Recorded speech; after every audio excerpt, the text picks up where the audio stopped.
Hello, my name is Talal Ali, and I will be doing a book talk on the book Quiet, The Power of Introverts in a World That Can't Stop Talking by Susan Cain. I know it's backwards, but that's just the problem with the camera. Sorry about that in advance. So, a quick summary of the book is that it's basically all about introversion. From different cultural perspectives, how our biology affects how introverted we are, its benefits and negatives, how the United States views it, all sorts of things. It's just all about introversion in all sorts of situations. And the first big idea I really came across when reading this book is how introversion and extroversion are treated within American society. So the United States has this idea of the extrovert ideal. What that is that can be found on page 21 of the book and onward. It is explained further within the chapter it's in. The extrovert ideal is basically the idea that the ideal person is someone who's very outgoing and not shy at all, someone who's very personable and charismatic. And this whole idea of the extrovert ideal really started in the early 20th century, during the corporate boom in America. Companies were looking for people to sell their products, and salespeople essentially, and they thought that the more charismatic you were, the better you would be at selling things. An example of this ideal would be Dale Carnegie. He was originally the son of a poor farming family. He was shy and wasn't someone you would think who would be very good at public speaking. However, this all changed when he met a Chautauqua speaker. The speaker was talking to his town about science and religion. Dale Carnegie was captivated by the man's speaking capabilities and wanted to be like him. He wanted to be able to speak like that man. And so, flash forward a few years, and he through repeated trial, flash forward a few years, and he starts attending college. And through repeated trial and error, he eventually becomes he becomes a great public speaker within the college and an inspiration to his fellow classmates. Everyone strives to be like him. Eventually, he becomes a businessman, and he goes on to found the Dale Carnegie Institute. What the institute is that it essentially teaches aspiring businessmen how to overcome their insecurities and how to be more extroverted. This whole success story is just one example of how the extrovert ideal influences American society. It reinforces the idea that introversion is a weakness and needs to be remedied through training and whatnot. It views extroversion as the end-all be-all, and that it's a sign of someone who's truly grown. An experiment that could be made from a story like this would go as follows. The hypothesis would be, if people are more outgoing and extroverted, they are more likely to be successful. A way to set up a study, I think, around this would be to make a case study, in which you interview participants about how they feel about their job performance before and after going to the Dale Carnegie Institute. You would interview them and just ask them evaluative questions, i.e. asking them how they feel. And another way you could also go about this is measuring how many raises they get before and after going to the Dale Carnegie Institute. This could be a way to see how extroversion is treated within the American corporate structure. A limitation with a study like this is that how many raises you get or how well you feel about your job performance may not actually come from the Dale Carnegie Institute. It may be that you just got more experience over time, that the people got more experience over time, or that they learned some other thing through learned some other business technique that allowed them to perform better or get more raises. It doesn't necessarily correlate with the Dale Carnegie Institute teachings. It may not necessarily correlate with the Dale Carnegie Institute teachings. And so, to bring on some more evidence about this big idea, so Susan Cain interviewed a Harvard Business School professor named Quinn Mills. He talks about how Harvard is always telling their students to be more vocal as businessmen. He also says that isn't necessarily a good thing. To quote what he says specifically, what he specifically stated in the interview is that the risk with our students is that they're very good at getting their way, but that doesn't mean they're going the right way. This information can be found on page 51. Quinn Mills also uses an anecdote about two companies bidding for another company. he uses this to help support what he's saying. Essentially, the anecdote goes as follows. Two companies are competitively bidding in order to buy another company, another smaller company. However, the price has climbed up so high that it's turned into a war of egos. The bidding has gone so high up that the company that ends up buying the smaller company goes into financial ruin because they bought that smaller company at such an inflated rate. It was a war of egos. They both knew that they were spending way too much, but they had too much pride to actually give up on the betting war because of their they had too much pride to give up on the betting war. And also, studies in group dynamics have shown that people who are louder and more vocal are perceived as smarter, and that isn't necessarily true. In fact, a study that disproves this could be found out of UC Berkeley by an organizational professor named Philip Tetlock. His study found that television pundits, people whose jobs it is to make predictions based off of limited information, they tend to make worse predictions about economic and political trends than they would have if they had just randomly guessed. And the worst prognosticators of this are the most famous and most confident pundits, ironically. This goes against Harvard's whole approach to business. And a written interview given to Guru Peter Drucker by Susan Cain shows that even among top CEOs, most of them are not very charismatic, and very often they actually shut themselves away from others in order to work. To back up this claim, she uses Bradley Agel, a Brigham Young University management professor, as an example. He uses his study as an example. She uses his study as an example. He studied the CEOs of 128 major companies and found that people considered more charismatic by top executives had larger salaries. However, they didn't actually perform any better than their introverted counterparts. They just made more money because the top executives viewed them as more successful because of their extroversion.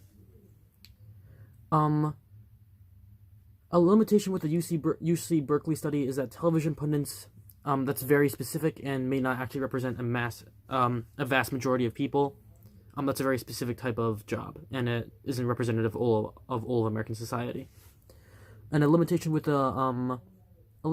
the Brigham Young University study is that it studies what top executives think and not what the people below them think. Maybe the leaders of smaller groups within the company think differently compared to their top executives. Maybe the smaller leaders may give raises to their more introverted people, or just people who perform better. The top executives aren't necessarily the people who run the salaries of every single person within the company. And asking the people who are on lower levels, like just group leaders, they may actually have they may be more representative of who gets better salaries and who gets worse salaries. And I believe all this information is important in American society because it goes against our beliefs that the extrovert and charismatic person is the best leader. I think if everything that I just listed off was common knowledge, introversion wouldn't be treated as a deficit, but just as another way of thinking. And that is just as valid as extroversion. American society would be better off, I think, mainly just because you would get inputs from both types of people. Extroverts wouldn't be the only ones allowed to talk, and introverts would also get a say in how things are run within the world. I mean, not within the world, within American society and the American corporate structure. I think it would help improve our corporate structure mainly because we would, along with having people to push onwards and to rally everyone to work towards a goal, we would also have people to tell us to stop, slow down, and to reevaluate what's going on. We would have inputs from both types of people, and I think that would overall improve society.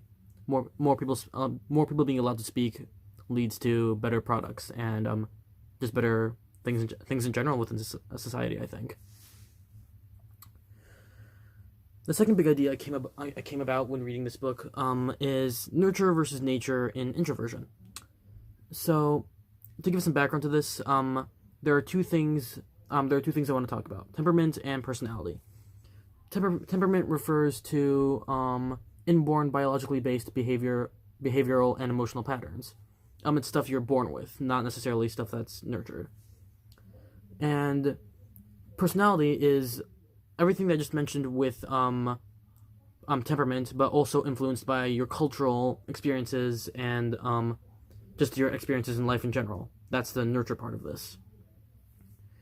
And nurture, the nature of who you are actually, I think, plays the nature of who you are plays a major role in how introverted you are. A scientist by the name of Jerome Kagan, one of the great developmental psychologists of the 20th century, spent his entire career studying the emotional and cognitive development of children. More can be found out about him on page 99 of the book. And he did a series of longitudinal studies that followed children from infancy to adolescence, studying their physiology and personality throughout their entire lives. One of these studies, which was launched in 1989 and is still ongoing, gathered 500 4-month-old babies, and in his laboratory for child development at Harvard. He and his group of scientists predicted that within 45 minutes they would be able to determine whether or not the children would be extroverted or introverted. Specifically, the way he went about determining this was through a series of carefully selected new experiences.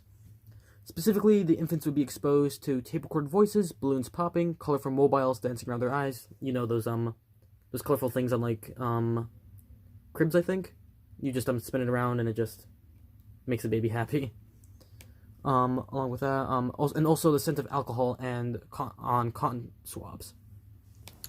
The results of the study were that 20% of babies cried when exposed to the new stimuli. 40%, 20% pumped their arms around and cried. They were very vocal. 40% of the babies remained silent, didn't really react that much. They maybe pumped their arms a little bit, but didn't really do much. They were generally calm throughout the new experiences, and the other 40% were somewhere in between those two extremes. Kagan predicted that the arm pumping and crying babies, the high reactives, he called them, would become introverts, while the quiet group, the low reactives, as he called them, would become extroverts. As the study continued and as the children grew, his predictions turned out to be right. Actually, the 20% of children that cried in response to the new experiences were more likely to be serious and quiet. More serious and quiet. Introverts, essentially. While the 40% of children who were the low reactives, who didn't really react to the stimuli much, they were more likely to be relaxed and confident, or extroverts. Their nature, which was determined when they were babies, played a role into whether or not they developed into introverts or extroverts. And all of this information I just went over on this study can be found on page 99 to 100. And a problem with the study is that it doesn't take into account some confounding variables. These children must have gone through some life experiences that may have changed how introverted or extroverted they are. The study doesn't really talk about how their experiences may have affected the experiment and its outcome. Maybe some children who were extroverted went through some life experiences that made them more introverted, and vice versa. And to go further along with this, biologically, to go even more further along this line of thought, extroverts feel something called buzz more than introverts. And buzz is essentially a rush of energized and enthusiastic feelings. Extroverts do have this feeling as well, but introverts have this feeling as well, but extroverts feel it a lot more than introverts. All this information can be found on page 160 within the book. And buzz is caused by a network of structures within our brain, commonly referred to as the reward system. And essentially what that is that it's a system that gets people excited about tasty things, money, attractive people, stuff like that. And your brain's response to these anticipated pleasure is that it releases dopamine. And it's the brain's way of rewarding you for doing something it wants you to do. For doing something enjoyable. This is all part of the reward system within your brain. And the more sensitive you are to dopamine, the more dopamine your brain has, the more likely you are to go after things such as status, sex, chocolate, stuff like that. And as it appears, extroverts' dopamine pathways are far more active than introverts.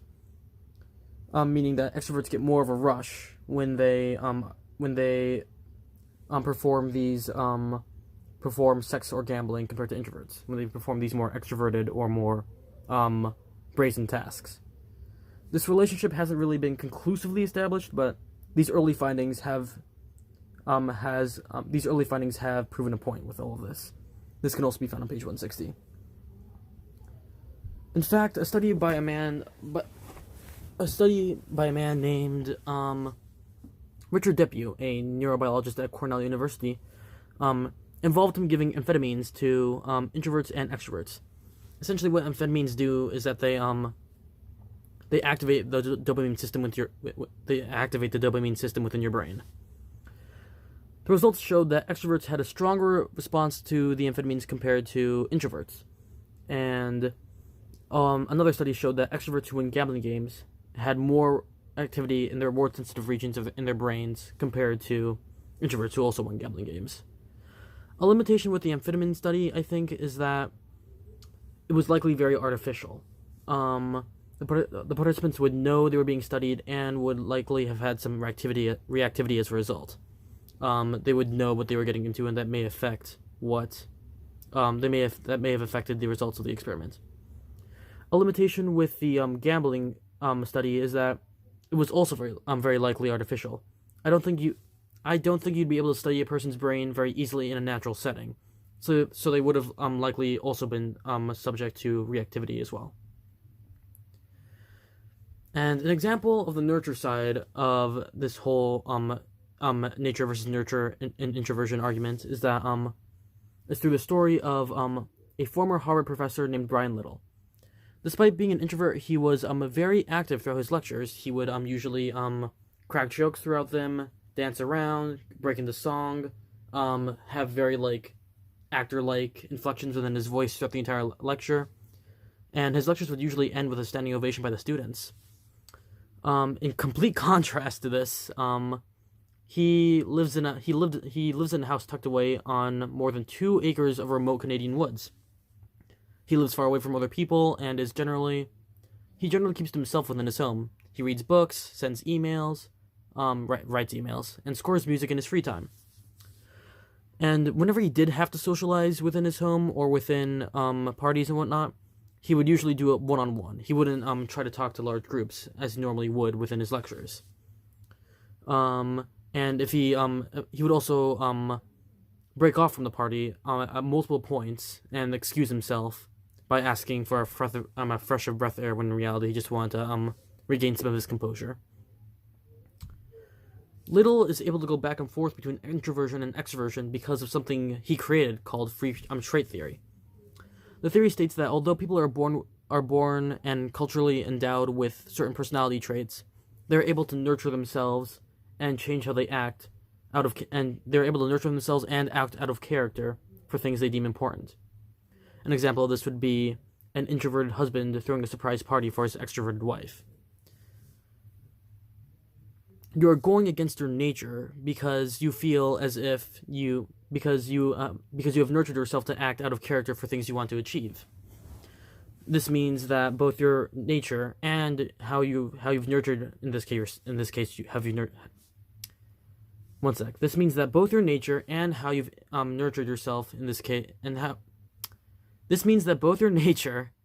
nurtured yourself have affected how introverted and extroverted you act. All of this information can be found on page 205 and 209 within the book. To frame a study around Mr. Little would go as follows. You would make people take a survey on introversion and extroversion, and you would rate them as introverts and extroverts as they score on the test. Then you would make them have to go into situations that are counterintuitive to their personality types. So, for example, you would make introverts go to a party with people that they care about, such as friends and family. And you would put extroverts in a situation where they have to study so that they can pass the college entrance exam, and they have to study by themselves. You're putting both personality types in situations that they're not exactly comfortable with, and you're You're putting both personality types in situations that they aren't exactly comfortable with, but they want to succeed in because they actually care about those situations. You would then record how much they changed their personality to fit the situation. So, for example, you can record how well the extrovert studied and how diligent they were in their studies, and you could record how many people the introvert talked to within the party, and how many people they interacted with. Your hypothesis, I think, in this study would be if introverts or extroverts find themselves in situations that they are not comfortable in, but they want to get through such situation because of a goal they want to achieve, then they will change their personality type to fit that situation and attempt to succeed in the goal they are trying to achieve. A problem with a study like this is that it would be very hard to actually effectively pull off. These situations are very, very specific, and it may not actually be feasible to carry them out within a study. And this is important in my life, at least, because I feel like it's very applicable to it. I often consider myself an introvert, and I have found myself changing the way I act depending on the situation I'm in. For example, usually when I'm with a group of small friends or at home, I'm very introverted, I'm very quiet and reserved. But when I'm in the school environment surrounded by classmates, I'm far more loud, I crack a lot more jokes than I normally would, and I just act more extroverted in general. And the reason for that is because I feel like, despite being an extrovert, I want to be able to talk to all my friends within school. I want to be able to interact with them, and I want to be able to have fun with them, essentially. This also applies to the anime club. I'm a board member within the club, and even though I am an introvert, I do interact with the other club members just because I care about the club and I genuinely want to see it improve. I want to make sure that our club members are happy and are enjoying themselves. I act more extrovert in some situations than I normally would, just because I actually care about those situations and want to achieve my goals within them. Alright, my final big idea, and the last big idea I came across when reading this entire book are the benefits of introversion and extroversion. So both have many benefits. This book goes through a whole bunch of, there are like, I'm going to explain them in a second, but it goes through a whole lot of different benefits of introversion and extroversion. It doesn't necessarily choose one side, even though it may seem that way just because of the title of the book. Quiet, the power of introverts in a world that can't stop talking. It seems like it would be one-sided, but really it isn't. It does portray both sides, I think, somewhat equally. And so to continue, one personality type is not exclusively better than the other, and both have situations that they do excel at. So an example of this would be an example of the benefits of the both. An example of benefits of the. An example of the two benefits of the two personality types could be seen within the Franklin Delano Roosevelt and through President Franklin Delano Roosevelt and First Lady Eleanor Roosevelt. Eleanor Roosevelt was someone who was slow to laugh, bored by small talk, and very serious-minded. She was shy and introverted, while Franklin Roosevelt was bold. He was very personable. He was very easy with people, and he was very extroverted.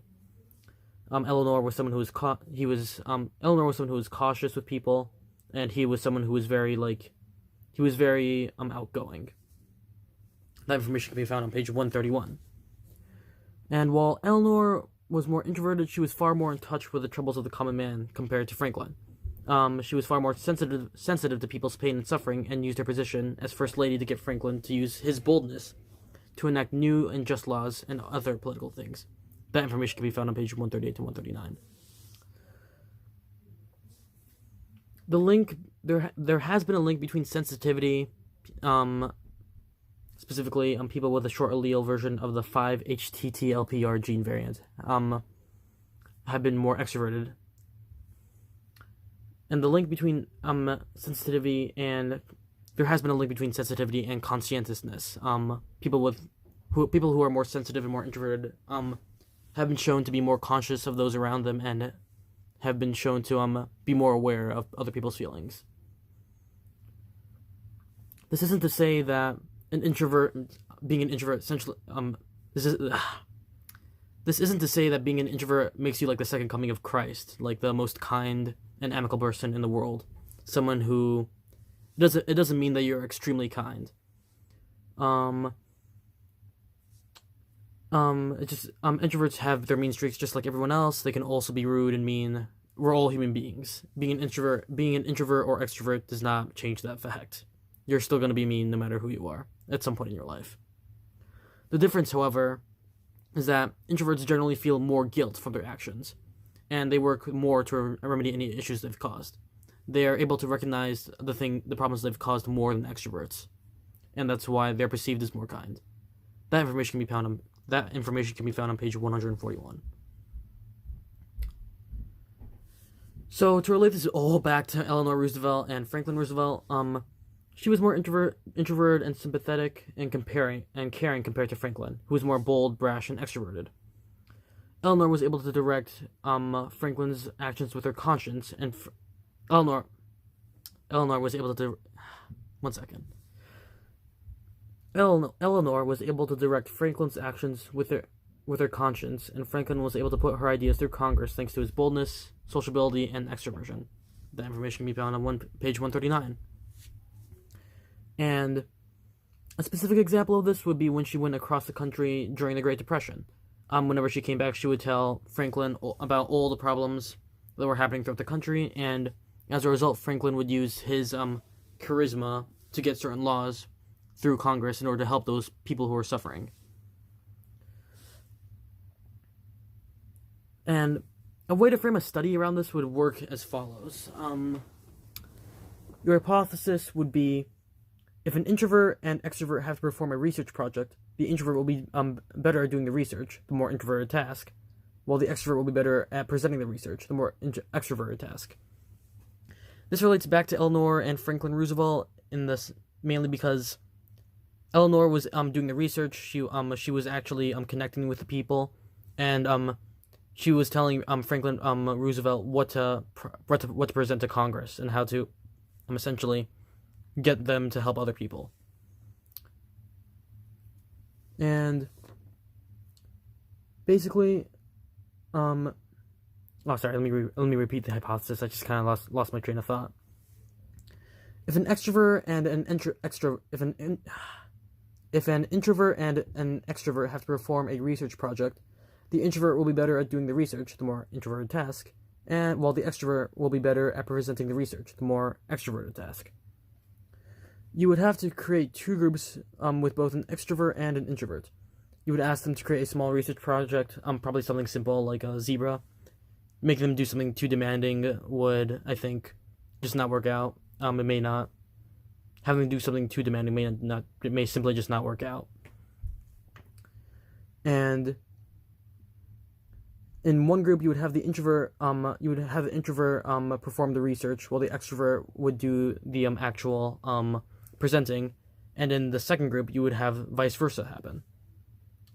You would then record how well the introverts and the extroverts do in their respective tasks within the two groups.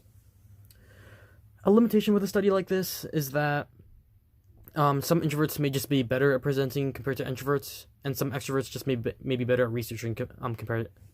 And some extroverts may just be better at researching than presenting. That may be a confounding variable that affects the results of a study like this. And another study to bring about would be people with dopamine regulating gene DRD4 are more extroverted, while people with the serotonin regulating gene are more introverted. The people with the dopamine gene are more likely to take financial risks, while the people with the serotonin gene were more likely to be more careful with their money. And to lead this into our next bit,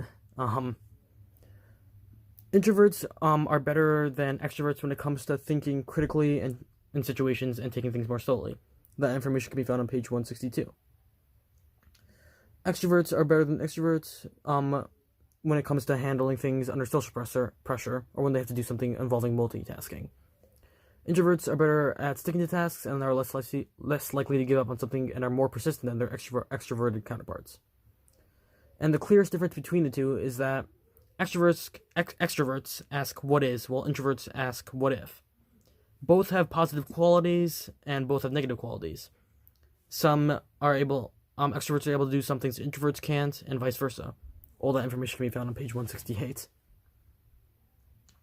Some definitive evidence of this can be found from a man named Joseph Newton, who states that if we have 100% cognitive capacity, an introvert may only have 75% on task and 25% off task, whereas an extrovert may have 90% on task. That information is also found on page 168. A group of introverts and extroverts were given given the Raven study progressive matrices, an intelligence test that consists of 5 sets of problems of increasing difficulty. This is one of the studies, and the extroverts tended to do better on the first 2 sets because they were able to orient themselves more quickly to the task, and were able to orient themselves to work quickly towards their goal. And the introverts tend to do much better on the other 3 sets of problems that were more difficult. Those problems require more persistence and to do well in those problems. And that study can be found on page 168 to 169. A limitation with a study like this is that some introverts may just be quick to give up. Being hardworking and being persistent isn't necessarily a trait of introversion. Within the study, it's a general trait. Some introverts do tend to be more persistent than extroverts, but that isn't necessarily a stuck-in rule. So some introverts may be more likely to give up than extroverts, and some extroverts may be more persistent working than some introverts. An example of the benefits of and before I close off the evidence for this big idea, I want to give one more example. So the benefits of these 2 personality types can be seen as follows, like an investment bank essentially. It could be seen as follows. From the perspective of an investment bank, you would want to hire not only the reward sensitive extroverted types, who when the market is doing well, but you also want to hire the emotionally neutral types. You want inputs from both types of people, because both can provide different benefits to the company. Both have their benefits and weaknesses. That can be found on page 170. Extroverts may know when to seize the opportunity and to go after some new, may know when to invest in some new growing market, while introverts may know when to slow it down a bit and know when to pull out of something that may crash soon. I'm sorry for that weird cutoff. My phone said that the video was too long and that I had gone over the amount of gigabytes per video. So to finish off this final big idea, I think it's important both in my own life and in society. It's important to me personally because I've always thought of introversion as a weakness, something that has made my life harder and has made it harder for me to interact with people. However, thanks to this book and as well as the big idea I came up with, I've realized that both extroversion and introversion have their place in the world. It's made me more comfortable with who I am, and it's made me realize that my introversion has many strengths along with the weaknesses it has. I think this is important for society because, based on what I've gleaned from the book, it would make people a lot more comfortable with who they are if they knew the benefits of extroversion as well as introversion. Introverts would realize that they have many strengths that do help them in the world, and extroverts would realize that while they also have strengths, introverts have strengths as well. There will be a mutual understanding between the two, I think, and I think because of that mutual understanding, both would be able to interact with each other much better. I think people would become much more accepting of both introversion, I think, and I think overall society would be better. Introverts would not be nearly as shunned because of their personality type. And so to conclude this book talk, I really enjoyed the book actually. I thought it was very interesting, and it was actually like I'm reading a book in biology right now, and while that one is interesting, I thought this was far more interesting. In fact, I think this is the only book I've enjoyed the entire year so far. Or actually the only nonfiction book I've ever enjoyed actually. And I think that's really cool. Overall, if I had to rate this book to someone, I know I don't really have to do this, but I would really recommend this book to anyone in case anyone else besides if anyone else sees this book talk. I just generally really like this book. And thank you for listening.